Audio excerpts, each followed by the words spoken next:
Welcome to America's Top Rebbitzins. May this class be for Refuah Shalema, for Miriam Baranita, Atzvi Aryeh ben Necha Zissel, and Bina Eti bat Sasha Elka. Please click on the subscribe button to subscribe to us on the America's Top Rebbitzins YouTube page, or click follow to follow us on your podcasting app so that you are the first to know when an inspiring new episode is posted. I'm very happy to have on our show today Miriam Racquel Feldman. Miriam is a wife, mom, and somatic healer, a trauma and anxiety specialist, relationship coach, and the author of a new book called God Said What. She helps empower women to trust the wisdom of their bodies, emotions, and souls, as well as blogging about the mystical happenings of an ever-changing world. Thank you so much, Miriam, for being here. Please tell us more about yourself and what you do. Sure. So I'll start out with my coaching stuff. So I was in a lot of pain many years ago. I had gone on a more observant journey, and then lost myself in the process. And you've talked about this before about, taking care, doing a lot of caretaking and kind of being involved in our lives, but forgetting ourselves, losing ourselves, especially as women. Yes. And now what's so beautiful is that somatic healing is like bursting onto into the universe. So we can get the healing that we need. So I was in a lot of pain many years ago. And I kept running to doctors, massage therapists, chiropractors, whoever could help. And finally, a massage therapist put her hand right here and she said, "You are completely drained. There's nothing there." And it woke something in me. And I knew that I needed to go in a different direction than just physically looking for something that would help.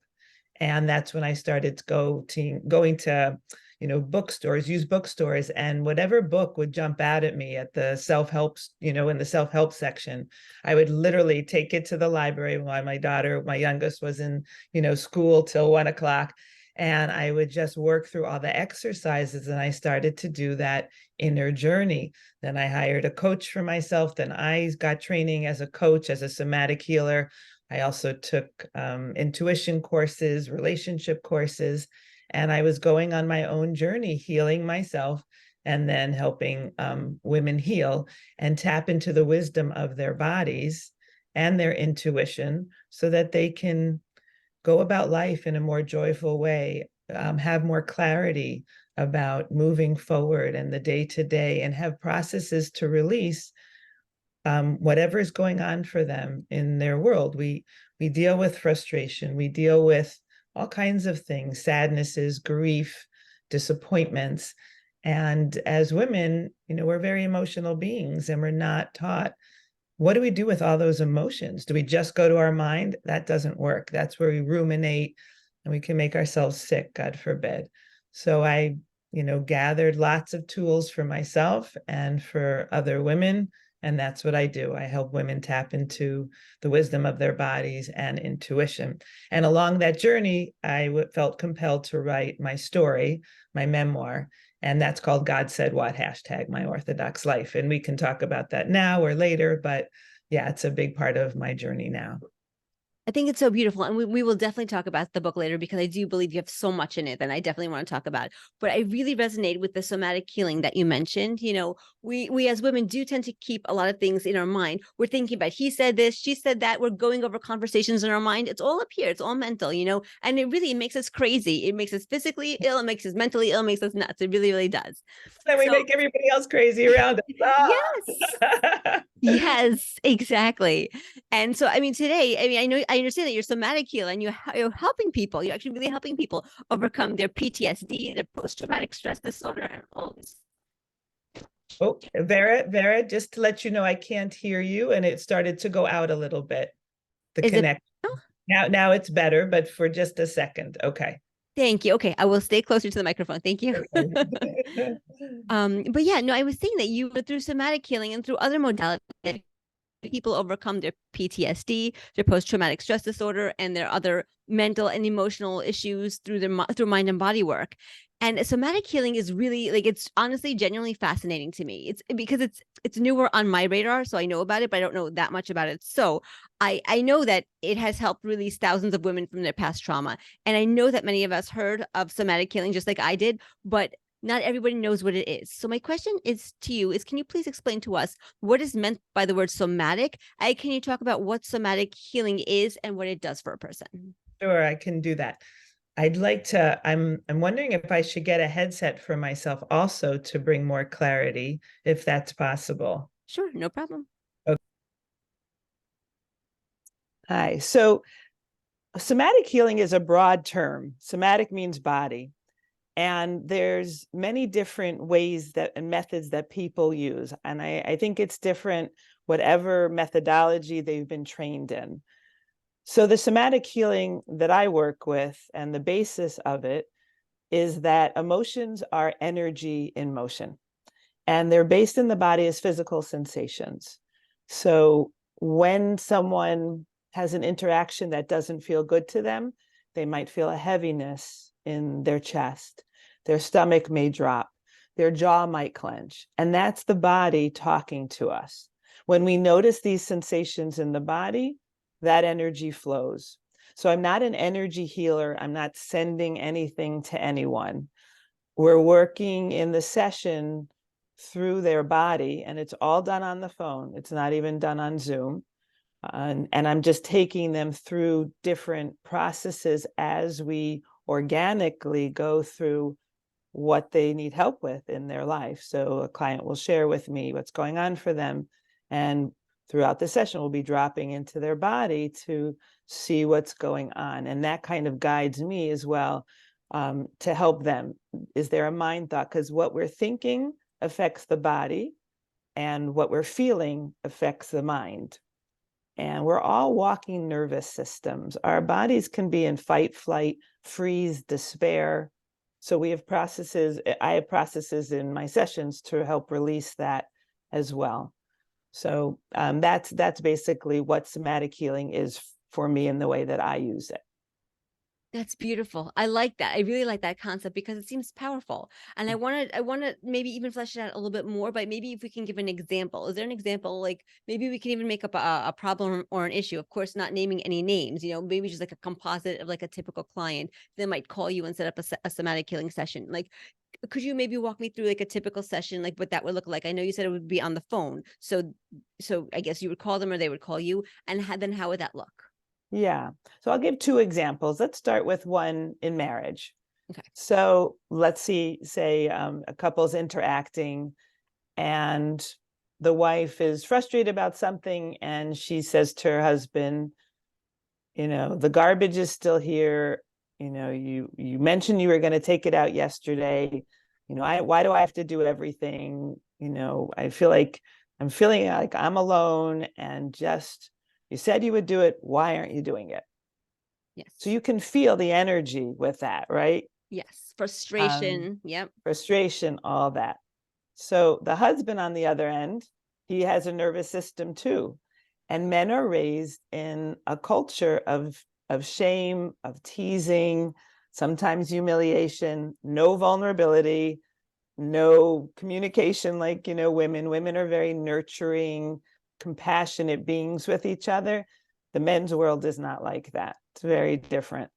So his way of dealing with that kind of energy coming from her is shut down. He will walk away being upset. He won't even hear that what she's, it's really just about taking the garbage out, and following through. But he'll shut down. He'll shut down. He'll walk away. He won't talk, or he'll attack back. Imagine a dog, a stray dog, and someone approaches, the dog will bare their teeth. They're getting defensive. So he'll either get defensive or he'll shut down. Most men are allergic to shame, and that will feel like shame and judgment to them. However, if a woman uses certain tools that I share with her about marriage and communicating, and also processing tools, then we can work this differently, and the interaction can be different, and the peace in the home could be much better.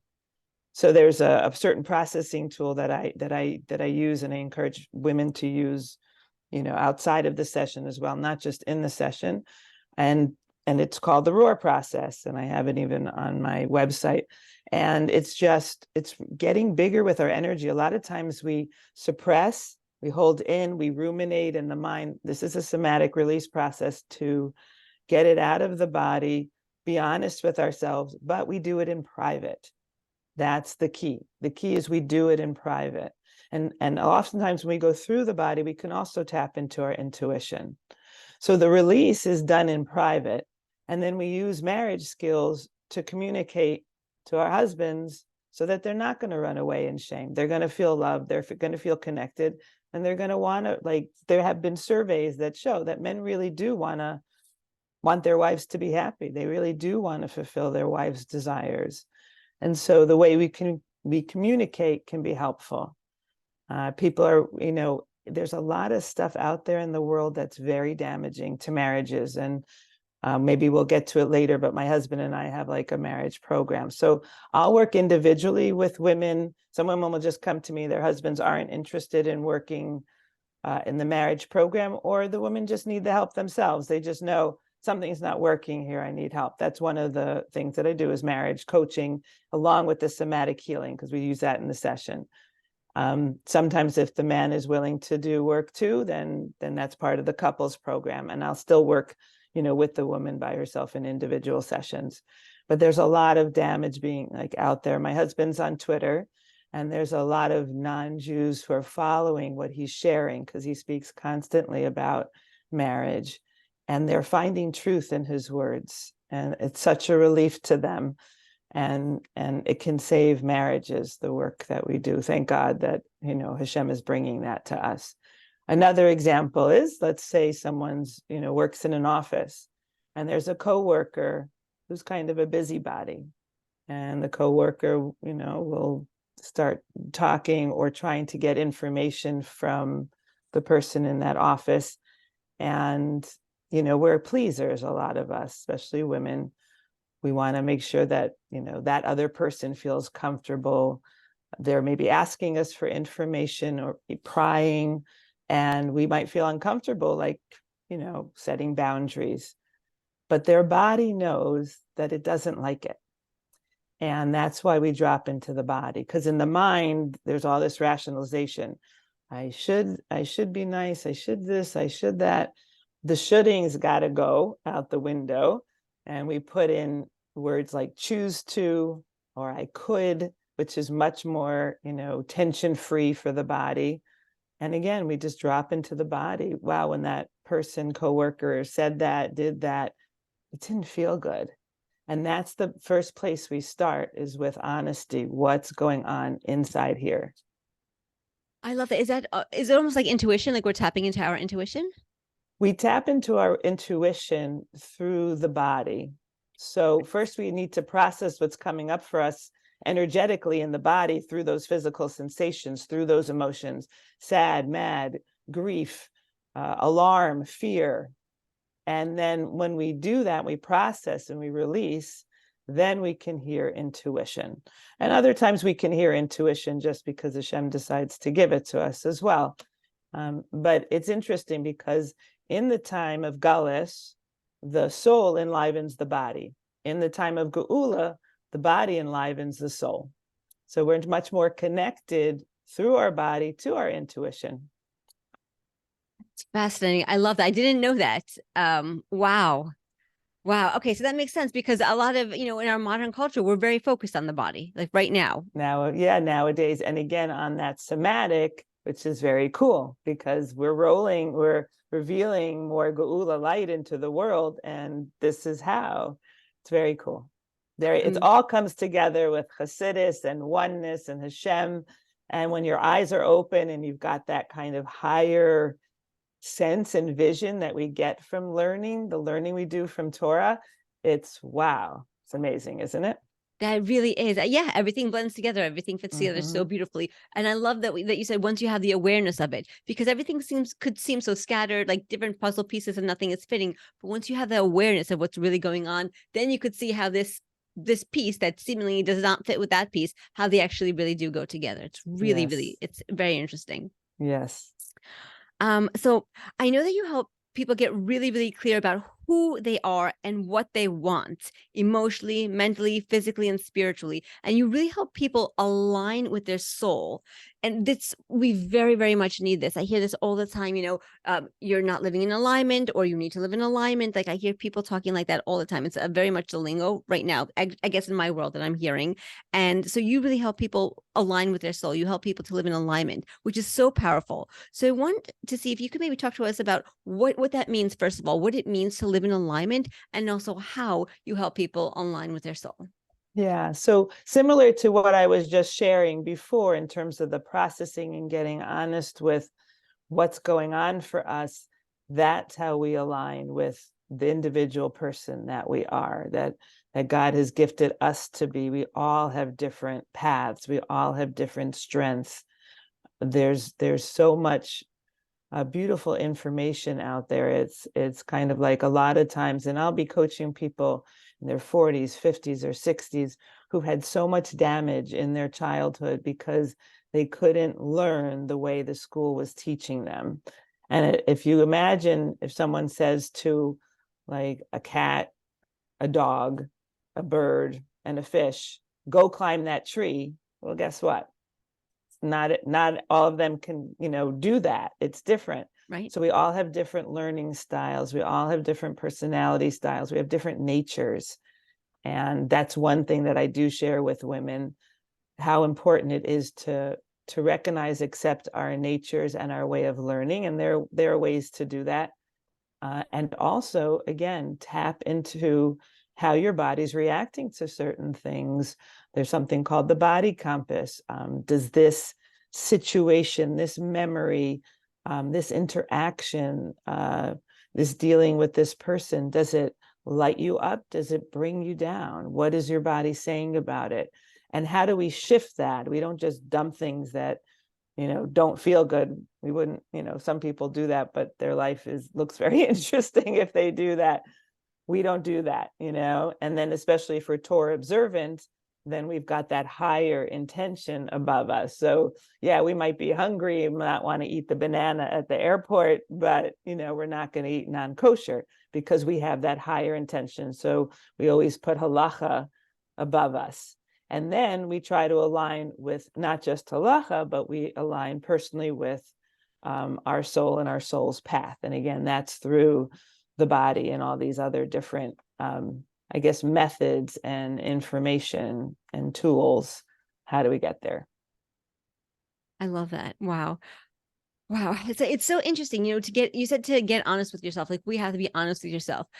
I want to ask a very interesting question. Some of us are scared to be honest with ourselves, which is, and when you say be honest with yourself, I mean, this is like in private, nobody else has to know about it. This is just within Oh, us, yeah. And we're still Yeah. scared just within us in a closed room in a house with nobody in it. Right. Nobody's going to know, nobody's going to see anything, and we still can't do it. Is there Right. something that you could say? Because like this is such a phenomenon. I know many people like this, and I feel like it gets people stuck and it holds them back. It does for sure. It keeps them frozen. Their Yes, nervous system will freeze up. It'll keep them tight. Just because we get honest with ourselves doesn't mean that we're going to take paths that are hurtful to us and others. So I think exactly. that's Yeah. important to know. Emotions are those physical sensations in the body. So some people think if I cry, I'm going to cry forever. If I shout, again, you can do silent screams. I'm going to shout forever. No, it doesn't work that way. You're allowing the flow of that energy inside, and you will come out in a different place. So instead of holding it in, it's coming out, but it's coming out between you and your creator. Those are the only people in the room. So, so it hurts us to be afraid to do that. And that's why we do need these tools and this guidance sometimes. I have something called the ROAR process, and that's on, again, on my website. There's a Dr. John Sorno. A lot of people know about him from the Mind Body prescription. And he was a back doctor, and people would come to him. He would do surgeries, all kinds of things. And he was finding that even after the herniated disc was fixed or something was fixed in them, they would come back and complain about a different part of their body or even the same part. he said, what's happening? Why is this not working? And he started to look and realize that people keep rage inside, inner rage, just from being part of life or from childhood. And he said that that's why we need to turn in the realm of emotions. We also need to combine it in physical. I don't, agree with drop the physical. It's all emotional. Hashem is the source of our healing. And sometimes Hashem heals through a surgery, through an aspirin, through somatic healing, through EFT, whatever it is. We don't know. We just ask Hashem, please give me a kind channel. And that's what we look for. So we don't have to be afraid. Again, if someone is afraid, then they need guidance. But it doesn't help us, staying trapped in the body or our mind with limiting beliefs and thinking, sometimes we're not going to like our spouses. Sometimes we're going to feel, if a child is difficult, we're going to feel like, oh, I don't want to deal with them today. But it's okay to be honest, release it, and then, okay, what do I do with it? And to get either tools, intuition, something, and moving forward. How do I take care of myself and the other person in this situation? Right, exactly. And I think like once you can unclog that, unblock that, and not be afraid, then you can really move forward. Like that's the key to Yes, moving the key. forward. Yeah, it is the key. It is the key. When people think they can avoid, they can't. It comes up in other ways. In an ideal universe, because we're Torah observant Jews, so we know everything Hashem does is for the best. Everything Hashem does is good. But we're human beings, and it doesn't feel like that a lot of the time. Yes. And people are really suffering now. So not everybody is a righteous person, a tzaddik, where they can just go, oh, I know it's so good. No, we're human. We have experiences. It doesn't feel good. What do you do with it? So we have to be careful of spiritual bypasses. It's part of that should. I know I should. It's good on some level, some spiritual level, something, even some physical level. And it hurts. What do you do with the hurt? You do somatics. You do compassion exercises. You do something because you're a walking nervous system. Angels don't have nervous systems, but we do. And your body's reacting to things. Plus, it's giving you guidance. If that coworker keeps coming into your space, keeps wanting, to pry into your private life, you might feel, a constriction in your chest. Your body might go like this, Right. But if your mind is saying, no, I should judge positively, you're not going to get the information you need, which is, hey, we do use like Kabbalistically, we use Chesed, we use Gevurah, we use Hod, we use Netzach. We need those energies to know, do I avoid this person? Do I set boundaries? Do I wear headphones so that, I don't have to interact with them, or I don't choose to interact with them? We need to know from our body if someone is a borderline narcissist. I do a lot of work with people who are victims of that kind of, relationship. And wow, if you are going to sit and always be a person, I'm always nice to people and I always judge people positively, you can be a terrible victim of that kind of person, because that's what they feed off of, energy vampires. But your body will say, your body might go like this, or your stomach might drop, or your jaw might clench because something doesn't feel right. You've got to know what's not feeling right, not from intellectual perspective, drop in to the body. I think it's so fascinating. I want to ask you an interesting question because you're also a marriage coach. So you do both, Yes. So you have an interesting vantage point. And if you're not able to answer the question, it's okay, because it's actually a really complicated one. Okay. So let's say a woman is in a marriage and it's just not going well for whatever reason. And not just a fundamental reason, not just a reason like he doesn't take out the garbage, or he said he would call me when he's running late and he doesn't, or like something really deep, like their morals and values don't align, like something really like on that level. Sure. And it's an issue, and the husband is just one way, or maybe he has his own emotional blockage. So when she talks to him, the words don't even penetrate his head. It's just hard to talk to. It's like, I hate to use the expression talking to a wall, but like that's kind of what it is. It's you're talking and you're not getting any response or any feedback back or any dialogue, because you know how I know a lot of therapists say, well, you have to talk to your husband and you have to have communication. So what if the woman is the only one communicating? What if there's nobody to communicate with, even if the person is sitting right across the couch from you? Like, I mean, it's a very real dilemma. That's why like I'm bringing it up. Yeah. And I was wondering, if you drop into your body might say, this doesn't feel right. This relationship doesn't feel right, or the situation with this person doesn't feel right. And your body is telling you one thing, like run for the hills. And your mind is saying, but I'm married and we have kids and we have financial obligations. Just we can't. So there really is a big dichotomy from your body that you're dropping into and your mind. So like, what does one do in that kind of situation? Yeah. Yeah, and I didn't get these all the time. Obviously, these are people who are signing up for this kind of help. People don't sign up when things are going fantastic. Yes. So it is complicated, but in ways it's not complicated. Marriage therapists who are saying you've got to communicate with your husband and be open, I don't agree with. I've trained with Laura Doyle, and I know that she can be controversial. I love the training. I love her books. I love her skills. I think it's amazing. The piece that I think is missing is the somatics. So that's where you get both. You get to be completely honest with your body, yourself, your mind, with somatic tools. At the same time, you have a higher intention, or a woman might have a higher intention of staying in this marriage. She, on some level, she loves him. On another level, she's got kids. There's a whole different, all reasons that women want to stay married. Yes. So how can we use somatics, and how can we use marriage skills that work better than just tell your husband what you think or just communicate? No, that doesn't work. Again, men come from a different culture. It doesn't work that way. I'll give even one little example. So I was on a call with my husband, an interview with someone, and we were sharing something that was very eye-opening to me.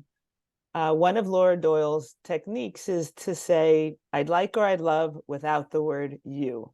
Now, this does not come natural to women at all. It's not intuitive. It feels weird. It's like, what's going on here, But I do feel like Hashem brought so much beautiful wisdom through this woman. I think marriages are being saved all the time. So again, because men come from a different culture, a man would never say to his friend who's driving the car, park there, that's a great spot. They don't do it. Women do it all the time. And it's like, thank you for being so helpful, But for a man, it feels controlling. It feels like, don't you trust me to pick out a parking space? So that's where the man could go into the flight, get me out of here, or fight, who do you think you are telling me where to park, Yeah. And she could just be like, I just gave a suggestion. Those are the small things that people fight about. Anyway, so I was on this call with my husband. We were talking to, the interviewer was a man. We were talking about marriage. And I said that, one time I was in an Uber with my husband. We were sitting in the back seat. I tend to put on the seatbelt right away. My husband tends to, hesitate, wait, whatever. So I said, Tim, could you get your seatbelt on? Not Laura Doyle style, not, whatever. I just couldn't figure it out at the time. So he, he put it on, and I said to him, now, how would I say that using I'd love or I'd like without the word you? So he said, he knew right away. He said, I'd love your seatbelt on. And I said, does it really make a difference? He said, yes. He said, the first way, could you get your seatbelt on, feels controlling. I'd love your seatbelt on feels connecting and kind and caring. And the other man, the man who was interviewing, I said, oh my gosh, yes, that's exactly right. That's how I feel when my wife turns around. She says, could you get your seatbelt? Like, it doesn't feel good to them, So it was, again, it's eye-opening. It wasn't the word you, it was the word your seatbelt. Those little shifts and changes make a huge difference for marriages. Huge, like gigantic. Wow. In one day, it can make a difference, because again, we're all walking nervous systems. So the husband is this way, the woman is this way. She might be speaking in a way that makes his nervous system want to shut down, run for the hills, fight back. She obviously is in a space that she doesn't feel good. So that's why we process what's in the body with honesty and everything else. And we also then dive into what skills are going to work because you want to stay in this marriage. And miracles happen. And it's wonderful. It's just wonderful. And then things are reframed. We also have limiting beliefs. We also have shadows. We can be judging someone so easily. They're always like this. They always do that. I would never do that.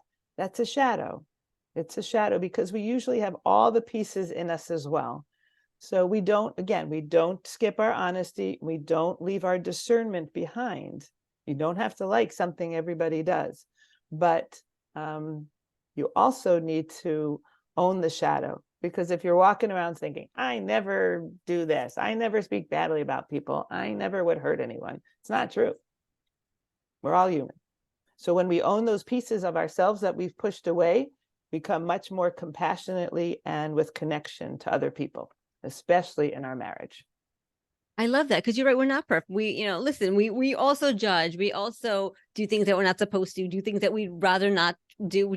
Sometimes we have bad habits. So just sometimes those things are part of us. And then Yeah, when we make bad decisions. yes, We're lazy. All of us yes, have those pieces. yes. And it's so funny because then when we see those characteristics that we don't like in us, when we see those in other people, especially in our husbands, it makes us so mad. Yeah. It's like a mirror reflection of what's going on inside of us, like those characteristics that we really wish we can get rid of or improve.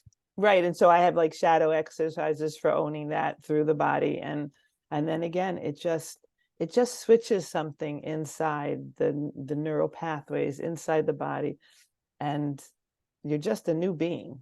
Like each session that I do, it has a healing component to it because of the going into the body. So it's not just like talk therapy or let's try to work it out in the mind. No, we're dropping into the body, and that's where the healing is. I was going to say, when you drop into the body, like talking to you more and having a better understanding now of somatic healing, that's Yeah. where the core healing takes place in the body, Mm-hmm. not so much in the mind. Yeah. Mm-hmm. I love that. Okay. Yeah, because you can't necessarily just switch thoughts. You can't. You can Right. try, and I love affirmations. Affirmations are great. That's wonderful. Fill yourself up, fill your life up and your body and your everything with good stuff. We want to be surrounded by kind people, wonderful phrases, something that when I was in a lot of pain that time that I told you about, part of my healing journey had to do with simple creativity. I started to collage because what you put your attention on, that's where your energy goes. So my mentor once said that she was on a plane with a whitewater rafter, and she said, how do you avoid the rocks? He says, I go where the water is going. He follows the water, the path of the water. So when we collage, simple collaging, not for anyone else, not as a vision board, no shoulds, just opening up a magazine or opening up even an advertisement flyer, soft surroundings or whatever they're called, and the words or the pictures or something appeals to us, we feel that as an uplift in our body, we put it on paper, put it on paper, put it on paper, and just start paying attention to like, wow, I love gardening, I love flowers, I love that word. And it starts uplifting your body. And then again, since your attention is going to more kindness, more whatever it is that uplifts your soul and your own individuality, that's where more energy will go. And Hashem can also open doors and make all those opportunities and possibilities available to you. Wow. The collage, I'm trying to envision it. Is it like a vision board? Like, is it something that you would post in your room or something like that? Yeah, it's not a vision board because it's not, you don't have to envision the future. So here's a simple one. Maybe you can see. There Okay, we go. yes. So it says delight in the unexpected. So this is like a little one. Let's see. I love that. That's Miriam's beautiful. song. I found this. These are just simple creativity. Doesn't have to be artistic, and it's whatever I found in magazines, flyers, that the words felt good to me. Again, paying attention to the body. I love this. I like this. Wow, that goes on the paper. Right. Like something that spoke to you, whether it was the color or the image or Mm-hmm. the emotion that the image provoked. Yes, yes. And so that was part of my healing journey. I used to do it a lot. I also used to weave nests. I have on Facebook a page called The Welcoming Nest. again, this was simple creativity, which I really suggest all women do, whether it's watercolor painting. And even for Rosh Chodesh, I gather a few women. We've been doing it for about 4 or 5 years now. And we just collage together, watercolor paint together, and talk. And it's just, again, this simple creativity. Maybe no one else will ever see those pieces of art, but it's for us. And it makes a beautiful healing, for us. But for a while, I was obsessed with weaving nests. I came up with a way to craft nests, and I was weaving them, and it just felt really good to me. So I encourage all women to find something that appeals to them, that's just creative. Paint rocks, paint a rock. See?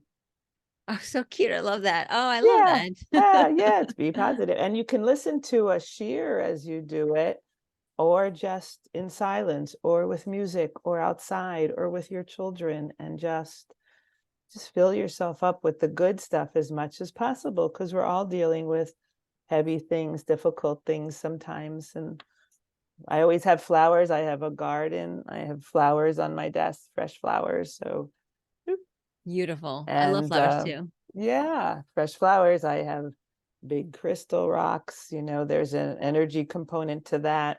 Some I learned from a Rebbitzin. Just that's what women need to do. Also, and for me, when I started that journey so many years ago and I was in pain, I started with my closet. So in my closet, I just started hanging up some of my collages. I started, if I found a feather that I liked, a rock that I liked, a shell that I liked, I'd put it on a shelf or somewhere in there. And it started with my closet just feeling better to me. I And that's painted the walls because it's just, I didn't like the white. Let me put a different color. inside of your closet. Yeah, because Yeah, most inside of closets my are white. You're right. closet. Yes. Yeah, I wanted a different color. So So smart. because when you change things outside of you, things inside change. And when you change the things inside of you, the things outside of you change too. It's very, very smart, very wisely said. And I want to use, I love that you're talking about your healing, because I really want to talk about God Said What, because you said Mhm. this is your memoir. This is like an actual, it's not fiction, like it's an Yeah, actual see? true story. Oh, I love this book. God Said What. Yes. Yes. Yeah, it's a true story. So um, I grew up next to Muncie, which is a very religious Orthodox neighborhood. And when my parents saw the religious people moving in, because I started in Muncie. I had a house. My parents had a house in Muncie. I was just there visiting, and I took a picture of the old house. My parents said, "Move 10 minutes down the road." So they're Jewish, but they're secular. And my grandmother lit Shabbos candles, tried to keep kosher from the old country, but living in America and a generation skipped, my parents weren't really that into it. So, and when I would drive with my father through Muncie or go near Muncie, there was a lot of fear, a lot of fear. It was like, definitely they're them, we're us. The two paths never meet. Uh, and then fast forward my life many, many years later, I was, just living in Berkeley, California. I had graduated from a very liberal school. I had actually gone to Duke University my first year. It was too conservative for me, get me out of here. And then I transferred to a place called Grinnell College in Iowa, very liberal and small. And I liked that. It was great for my hippie self. Then when I graduated, I went off to Berkeley to continue all that. And I loved working with animals, and I loved the ocean. And so I got a letter from my ex-boyfriend from college. And I call him an ex-boyfriend because we had kind of lost touch. He was traveling and learning abroad in Europe. But the letter said Israel. And I thought, okay, well, that's strange. And then when I opened it up, he was telling me that he was learning in Israel in a yeshiva there. He's not coming. He was 1 year younger than me. He's not coming back to finish college. And he's wearing, these white strings and a yarmulke. And this is what he wants to do. And he gave a number, and you should call me and you should come visit me. I thought, what is he doing? So I went to the phone book and I looked up rabbi in the phone book. It was back then. We didn't have cell phones back then. We used the corded phone. I called a rabbi up. It was like eeny, meeny, miny, mo. Called a rabbi up and asked if I could come and ask him some questions. He said, sure. Got in the car, went over there. He looked at the envelope. He was very serious about it. He saw the address. And when he read the letter, he said, your boyfriend's in a cult. And I was in shock. I was like, what? He's like, yeah, and you got to go rescue him. You got to go over there and get him out. And I was, since, I had lost touch with him, I was going to be going to Guatemala for the summer. And I was going to rescue refugees, because that's what I was into. So I said, I have a ticket to Guatemala. I don't want to go to Israel. He said, well, then you're going to lose him. You're going to lose him, and you're going to lose him as a friend, even.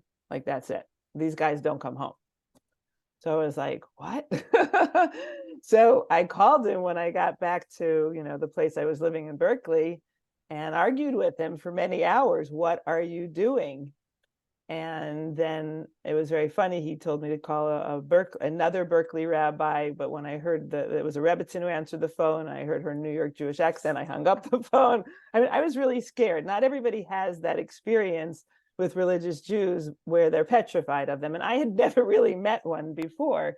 So my book is like part, like I take people on that journey that I went on as a 23-year-old, very ignorant of Judaism. I was like a Hebrew school dropout, that I went to Sunday Hebrew school classes and dropped out, didn't like it. When I would travel, people would ask me, what are you? I would avoid saying Jewish, because I didn't believe in religion. So I take people on that journey as a 23-year-old as I discover and explore what this is. And there's a lot of twists and turns. And I made it humorous because I want people to laugh, because I think we have a lot of heavy things in the world today. And sometimes the Jewish books out there can feel quite heavy. I wanted it to be fun and funny and come along with this journey. And so that we can all understand this together and also be inspired where the world is going. We're going towards Geula, the Rambam prophecy. And there's a unity happening even with Jews and non-Jews. So the book was written, I wrote the book in mind to have everyone understand it. Non-Jews, secular Jews, religious Jews, it didn't matter. And even my editors, they were not Jewish. So I knew that if they couldn't understand something, I needed to explain it a different way.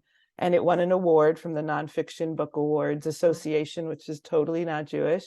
And so I know it's making its way out there in the world in a beautiful way. It's gone to #1 in Kabbalah and mysticism, women in Judaism. And it's just very exciting to take people on this journey and also to give hope and inspiration that we're going to a good place. We're going to more unity in the world, even though it looks messy right now. But we can all do this together. We can bring lots of good stuff to this universe. Like we're all on the same team. We might do it differently, not just from our personalities, but a Jewish person has a different path than a non-Jewish path, But I've gotten emails and, Amazon reviews from people of all different faiths. It doesn't matter. It's touching people's hearts and souls. So that's the book. Beautiful. Very Yeah. nice. And so what happened? Did you ever get to Israel, or what happened with the guy? I'm just curious. So I'd love people to read the book, so I'm not going to tell them what happened. Okay, it's the answer to the book. I did jump on a plane and I did go to Israel. That happened. Okay, that happened. But it wasn't a smooth journey, and again, I write it in a humorous way, and yeah. Okay, so if we want to know what the conclusion to that was, we have to read the book. It's so beautiful. I welcome you to read the book. Thank you. And I will put a link in the show notes. If people are reading, listening to this or watching this, in the description of the podcast, I will write down on the link where people can go onto Amazon and click on the link and get the book. Perfect. So yes. Yeah, they can get it from Amazon. There's many bookstores. There's 2 bookstores in Crown Heights. Merkaz Stam is selling it. Judaica World is selling it. It's being sold in Teaneck. I think that's called Judaica House. It's sold in Florida. It's sold in California. So, and here in Chicago as well. So it's, it's, in many different people can get it in many different ways. Amazing. Amazing. Well, thank you so much, Miriam, for joining us on America's Top Rebbitzins. It was really a pleasure to have you here with us. And may this tremendous learning that we did today be for Refuah Shalema, for Miriam Badanita, Raphael Hayim Meir Ben Sima Hasya, Tzvi Aryeh Ben Nechazistel, and also for Bina Eti Bat Sasha Elka. Thank you so much again. Amen. Amen. And thank you for this opportunity to spread more light. And thank you for spreading so much beautiful light in the world, and connection and compassion. And it's gorgeous what you're doing. So I'm glad that you figured out the technical aspects of a podcast. Good for you. We see you went on your soul journey.